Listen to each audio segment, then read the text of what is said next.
Coinbase CEO Brian Armstrong sees the exchange as eventually becoming a super app and could look more like Tencent's WeChat. At the State of Crypto Summit organized by Coinbase and the Financial Times in New York, Armstrong said, quote, "In Asia, for some time, people have apps that they use for digital money in all kinds of areas of their life." Now, this is interesting to me, and I'm going to toss this off to you, Adam, but I want to just first talk about my usage and understanding of WeChat. So I used to work for a company that was owned by the largest shareholder of Tencent. So we got a lot of information about what was going on with WeChat. When I worked for the company, I just kind of assumed it was a social app. It was like WhatsApp. You could communicate with people, whatever. Then I went off to China and used WeChat.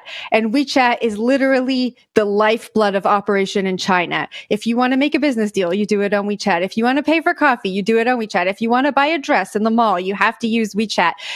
It's actually, some stores don't accept cash. You have to pay with WeChat. And this comes with a whole slew of concerns when it comes to privacy, data governance, what happens to your data, who gets that data. With WeChat in China, the government has access to all of that. And so it's interesting when we think about the ethos in crypto, and especially Brian Armstrong's championing of the ethos in the crypto atmosphere, to compare the vision for Coinbase with WeChat. And I wonder if there's like a decentralized version that addresses some of those concerns. And those are all of my thoughts that I've just unloaded on you. And so, Adam, like, what do you think? Am I thinking about this in the right way? Yeah, I think you're thinking about it right, but it's a hard problem to solve, right? If you're talking about true levels of decentralization, especially, before something like the Lightning Network is really to the point where it's ready to handle massive scale, that's a hard problem. And there are a lot of advantages that come from centralization.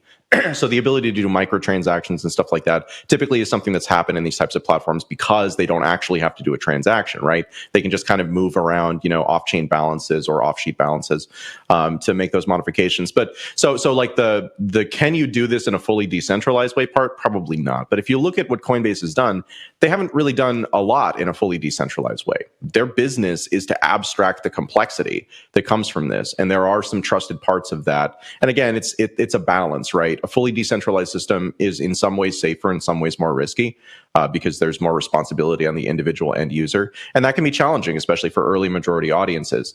I think that the comment from Brian makes total sense, which is essentially a long way of saying that network effects are where we want Coinbase to be. And we want to build a massive network effect that will allow us to go into any business that we want using our existing customer base and expanding into other customer bases, which will make us an incredibly valuable company over time. That's really what I hear when I hear this statement. And I don't think it has anything to do with really like decentralization or anything. This is a longer term business play, and it's one that makes perfect sense. And it's not even about crypto. It's just about how business is done today. Zach? I think it's sort of a slight messaging shift from like Coinbase Wallet, right? So there's Coinbase, the exchange product, but there's also a wallet, right? Which is more similar to like MetaMask or something, where it's like a wallet and it's a portal to all these various on-chain protocols, right? So I think sort of the pivot from wallet to like super app, maybe a smart sort of messaging shift that is more accessible and understandable to most folks, but it doesn't seem altogether that different from what they've been doing for the past few years with Coinbase Wallet, which is sort of intended at least as this portal to on-chain finance, decentralized social, and more. I think it'd be fantastic if there was an on-chain portal to all those things. And I think that Coinbase is well positioned to be that. I think as it relates to network effect, the network effect just really isn't there for a lot of these protocols around decentralized social just yet, even around the payments use case with stablecoins and whatnot. So I think the network effect is still yet to come. And I think it makes a ton of sense that Coinbase would position this wallet product as a super app that potentially has some additional features that makes it more accessible and does abstract away some of the complexity that has kept people away from on-chain applications to date. So I think it's a great mission to sort of put on the back, hey, Coinbase is saying we're here, SEC, DOMA, we're not going to forget about you guys. We're just chugging ahead, and this is sort of the product vision. And I think there's plenty of room in the space to talk about some of these enhancements, and Coinbase is a good messenger for that, I'd say.